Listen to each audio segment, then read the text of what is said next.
This is a CBS News report. I'm Jeff Glor at CBS News headquarters here in New York. And Roger Stone, a longtime confidant of President Trump and former campaign official, has just appeared in federal court. He was arrested this morning in Fort Lauderdale, Florida, after being indicted on 7 counts, including obstruction of justice in connection with the release of hacked emails damaging to Hillary Clinton during the 2016 presidential campaign. Stone has been released now on $250,000 bond. You're looking at the courthouse there now. DeMarco Morgan is standing outside. DeMarco? Well, Jeff, it just wrapped up a couple of minutes ago. We're told it lasted about 15 minutes. Our own producer, Jack Renault, who's based here in Miami, was inside.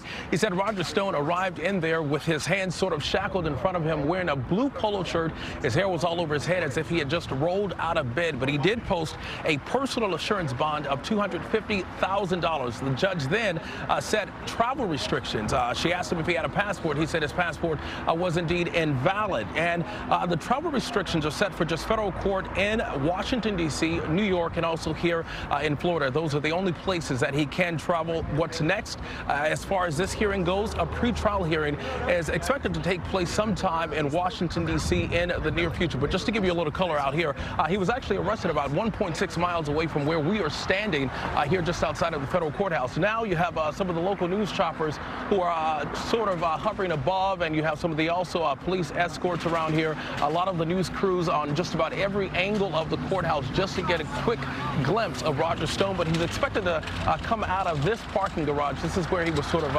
we're staying earlier this morning. Some of our crews who were out here earlier we're staying inside a black SUV that is also expected to take him back. We're assuming back to the place to where he was arrested. We're told that's where he was staying here again, just less than 2 miles from where we are standing. But again, travel restrictions are in place. He can only travel to federal court at Washington, D.C., New York, and also here in Florida. So again, we're just learning all of these details, trying to get more for you. And of course, as soon as we learn more, we'll be sure to update you, Jeff. Yep, still waiting on a lot of details and still waiting for Roger Stone to come out of court. DeMarco Morgan, thank you very much. Paula Reed is in our D.C. bureau. Paula, what do you make so far of what you've read and seen today? Jeff, the most significant details in this indictment have to do with the fact that senior Trump campaign officials, at least one, perhaps more, were aware that WikiLeaks had this plan to release damaging emails that had been stolen from high-profile Democrats. Now, previously, Roger Stone said that he had no advance knowledge about WikiLeaks' plan to release these emails. U.S. intelligence believes that these emails were stolen. They were hacked by Russian intelligence. The president has consistently denied there was any cooperation between his campaign and Russia. But, Jeff, over the last few weeks, we have learned new evidence from the special counsel investigation that calls the president's claim into question. Specifically, we've learned that his former campaign chairman, Paul Manafort, shared polling data with an associate with known ties to Russian intelligence.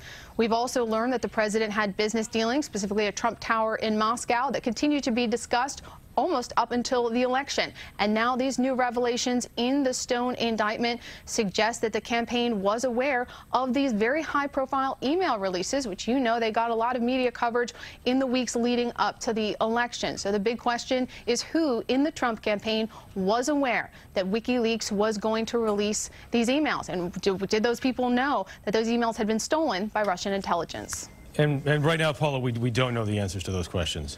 Exactly. There are certainly theories. There's names floating around. But at this point, Jeff, we have not confirmed specifically who in the Trump campaign knew about WikiLeaks' plan to release these emails. Paula, take us through a little bit more about what happens or what is happening in court here today. Well, this is his initial appearance. It's very interesting the approach that the special counsel took here. They could have easily called Roger Stone's lawyers up and said, hey, we'd like him to turn himself in. But they took a much more aggressive approach. We also saw this in some of the ways they dealt with former Trump campaign chairman Paul Manafort.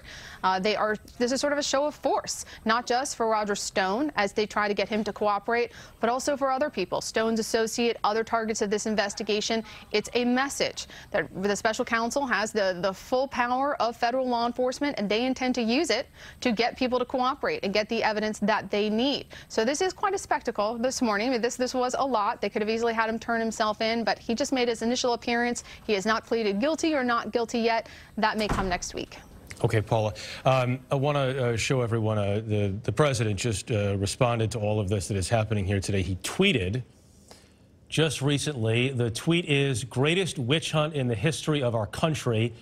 No collusion in all caps. Border coyotes, drug dealers, and human traffickers are treated better. Who alerted CNN to be there? The president's talking about the presence of cameras from CNN outside Roger Stone's house this morning, which captured this arrest as the FBI showed up and took him into custody. Other than that, Paula, any reaction from the White House? Well, this has been the White House's consistent line, that they dismiss this as a witch hunt. But as I have said, well, this has netted a lot of witches. There's been a very high yield, specifically people who are in the president's inner circle. The president's former campaign chairman, his deputy campaign chairman, the president's former personal attorney, other campaign advisors have all pleaded guilty, admitted to certain things in the course of this investigation. Very few people really agree with the assessment that this investigation is, quote, a witch hunt. Okay, Paula Reed, thanks very much. Again, Roger Stone has been now indicted, is in court right now as we continue to wait for him to come out. We're going to have more coverage throughout the day here on the indictment of Roger Stone on your local news on this CBS station. Of course, CBSN, our streaming network, will have full coverage all day long, and we will have complete coverage again tonight on the CBS Evening News. Until then, I'm Jeff Glor, CBS News. For news 24 hours a day, go to cbsnews.com.